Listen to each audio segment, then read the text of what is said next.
Halo Sinekri, balik lagi sama gue Rashid Hari. Kali ini gue bakal nge-review sebuah suguhan terbaru dari Phase 4-nya Marvel Cinematic Universe, yaitu Werewolf by Night. Ini bukan suguhan biasa ya, suguhan spesial, bahkan dilabelin special presentation, karena emang bukan film layar lebar, bukan juga series, dan dirilis langsung ke Disney Plus Hotstar ya, jadi bisa langsung kalian tonton juga. Tapi sebenarnya ini kalau dari durasi, which is 53 menit ya, ini bisa masuk kategori feature film panjang. Walaupun sebenarnya nggak ada standar pasti ya soal durasi film panjang tuh minimal berapa. Tapi kalau menurut Ampas Amerika sama British Film Institute, film panjang itu durasinya harus di atas 40 menit. Walaupun kalau mengacu ke Screen Actor Guilds di Amerika juga itu minimal 60 menit. Jadi beda-beda standarnya. Kalau di Prancis ingat gue juga minimal 60. Nggak pasti memang soal definisi itu, tapi satu yang pasti ini Werewolf by Night emang pantas disebut special presentation. Karena kalau lu lihat di berbagai lini, ini nggak ngikutin pakem khasnya film layar lebar MCU. Termasuk ceritanya juga, nggak ada invasi alien, nggak ada cerita menyelamatkan dunia, nggak ada berkeliling galaksi gitu, nggak ada. Simple banget ceritanya. Cuman berlatar satu lokasi, satu malam, dan cuman menyoroti sebuah peristiwa. Peristiwa yang dimaksud adalah kompetisi. Sebuah kompetisi yang digelar setelah kematiannya Ulysses Bloodstone. Jadi Ulysses ini semacam mimpin kelompok organisasi rahasia yang isinya tuh para pemburu monster. Nah, setelah dia meninggal, ada kompetisi nih buat menentukan siapa ketua baru dari organisasi rahasia tersebut. Nah, si ketua ini nanti juga bakal dikasih sebuah batu sakti gitu lah, yang disebut Bloodstone. Terus beberapa pemburu monster tuh dikumpulin jadi satu di Bloodstone Manor. Nah, mereka ini bakal berkompetisi. Bentuk kompetisinya adalah mereka mesti memburu sesosok monster misterius yang konon jauh lebih kuat, lebih serem daripada monster yang selama ini mereka pernah hadapin. Ada dua protagonis di sini. Yang pertama adalah Jack Russell yang diperanin sama Gael Garcia Bernal, yang kelihatan menonjol di antara para pemburu. Bukan karena kelihatan paling keren, tapi kelihatan kalau dia itu beda sama pemburu-pemburu yang lain. Gak kelihatan kayak pemburu gitu, dia kelihatan canggung,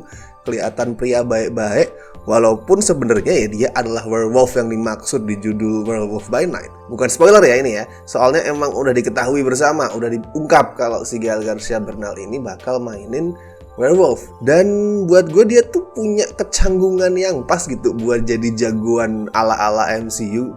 Ini karakter dan aktingnya tuh ngingetin ke Oscar Isaac di Moon Knight. Terus yang kedua ada Elsa Bloodstone yang diperanin sama Laura Donnelly. Dia ini putrinya Ulysses, tapi udah bertahun-tahun nggak pulang ke rumah karena dia ini ya broken home lah ya. Si Elsa ini broken home karena dia nggak suka gitu sama tradisi keluarganya sebagai pemburu monster. Gue udah lama nungguin Elsa sebenarnya di MCU karena di beberapa komik yang gue baca gue suka banget sama penokohan dia, dan Donnelly ini bisa menghidupkan karakter Elsa dengan sisi dia yang cynical, suka ngelempar sarkas. I love her. Satu hal yang langsung menonjol nih kalau kalian nonton Werewolf by Night adalah pilihan estetikanya. Di tangannya Michael Giacchino yang surprisingly ditunjuk sebagai sutradara. Padahal biasanya dia diketahui itu sebagai komposer. Dan di tangan dia, Werewolf by Night ini jadi sebuah homage, jadi sebuah tribute, penghormatan ke film-film monsternya Universal yang populer tahun 1930 sampai 1950-an lah ya. Film-film kayak Dracula, The Mummy, Frankenstein, terus of course Wolfman. Pilihan estetikanya tuh ngarah ke sana dan kelihatan fresh dibandingin MCU yang lain. Walaupun misal kalian tuh udah familiar sama film-filmnya Universal, film-film monsternya Universal, mungkin bakalan ngerasa kalau tribute-nya masih belum total. Dari pilihan shot, terus kualitas gambarnya, terus gaya acting yang dimunculin sama cast-nya, sama jenis humor yang dilempar itu masih kerasa modern banget emang. Masih kerasa kalau oh ya ini film rilisan 2022 yang diwarnain hitam putih gitu. Dan walaupun sesekali tuh muncul Q mark ya. Q mark tuh adalah dot hitam di pojok kanan atas. Itu menunjukkan kalau roll film udah mau habis dan harus diganti sama projectionist. Walaupun sesekali muncul itu, cuman nggak bisa dibohongin nih. Kelihatan banget kalau memang Werewolf by Night ini aslinya di shoot itu pakai warna, bukan dari awal di shoot hitam putih. Ya dari pencahayaannya, terus gimana itu warna hitam putihnya kelihatan, lu bakal bisa ngeliat kalau ini sebenarnya di shoot pakai warna. Makanya kerasa modern banget juga tetap vibe-nya. Tapi ya bukan masalah buat gue sebenarnya. Memang gue berharap bahwa tribute itu lebih total ya. Dalam stylenya tuh lebih kerasa kayak film-film monster tahun 30-an sampai 50-an. Tapi ya sekali lagi bukan masalah, karena ini namanya tadi special presentation. Intinya ya selipan lah. Lebih ke arah ini persinggahan singkat yang menyegarkan daripada sesuatu yang memang diniatin tuh bakal mengubah wajah MCU secara keseluruhan, merevolusi MCU tuh nggak kayak gitu. Dan memang tidak perlu, dan sebagai penyegar sementara yang tujuannya adalah kasih satu varian, ya ini berhasil. Apalagi di actionnya ya, si Michael Giacchino ini nggak ragu buat ngasih gore. Ya mungkin kalau dibandingin kayak let's say The Suicide Squad-nya James Gunn mungkin ya belum segitunya, tapi tetap ini film MCU yang paling gory sampai sekarang.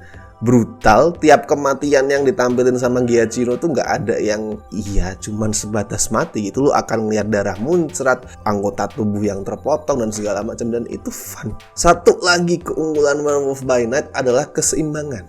Ada keseimbangan antara pemakaian efek praktikal sama CGI. Efek praktikalnya ini dipakai buat proses transformasi, ya nggak cuma transformasi sih, pas transformasi terus pas udah berubah juga ya si werewolf. Yang dari desainnya itu jelas ya adalah bentuk penghormatan ke karakter Larry Talbot dari film seri The Wolfman. Jadi bukan werewolf yang kelihatan serigala banget, moncongnya serigala enggak, tapi cenderung humanoid lah istilahnya ya.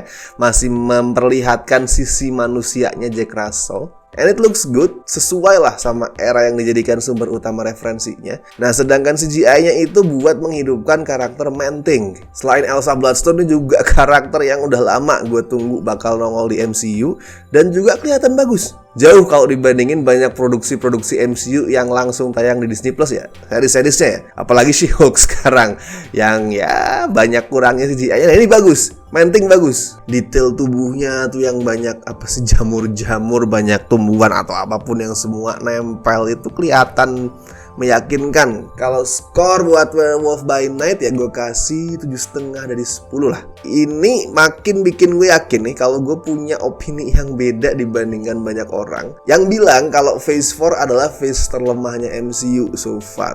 Ya emang Phase 4 itu ada tontonan generik kayak Black Widow, terus Thor Love and Thunder. Tapi overall ini adalah phase di mana MCU itu nggak lagi takut untuk bereksplorasi. Nggak takut untuk menambah genre-genre berbeda yang sebenarnya itu udah sering dirujuk di komiknya. Martial arts di Shang-Chi, terus Eternals yang rada artsy, No Way Home ngedobrak batasan crossover di layar lebar, Multiverse of Madness jadi horror MCU pertama yang beneran horror, terus WandaVision ngasih penghormatan ke sitcom lintas generasi, lintas dekade dari 50-an sampai 2000-an. Miss Marvel ngangkat kultur Islam, banyak banget eksplorasi yang dilakuin MCU di sini. Ini adalah phase di mana mereka udah berhasil sukses dengan Endgame. Jadi mereka udah fuck it, kita emang tetap bakalan main sesuai dengan formula film mainstream, film yang bakal laku. Tapi di sisi lain ini waktunya kita buat explore, keluar sedikit lah dari zona nyaman, dan itu kelihatan banget di Phase 4. Mungkin gak se-influential Phase 1 ya yang mengubah wajah industri Hollywood, dan memang gak akan pernah ada phase yang se-influential Phase 1. Terus nggak se-epic Phase 3 yang, come on, itu ada Infinity War dan Endgame. Tapi jelas, Phase 4 ini buat gue lebih bagus daripada Phase 2 yang hit and miss. Yes, ada The Winter Soldier, Guardians of the Galaxy, Ant-Man, tapi di situ juga ada Iron Man 3 yang kontroversial, terus ada The Dark World yang kacau. Terus Age of Ultron, jelas itu film Avengers terburuk yang sangat-sangat mengecewakan walaupun masih fun. Oke, tadi adalah review gue untuk special presentation dari MCU yaitu Werewolf by Night yang bisa kalian langsung tonton di Disney Plus Hotstar. Dan buat yang udah nonton bisa langsung kalian share opini kalian di kolom komentar. Gue Rashid Hari and see you in the next video.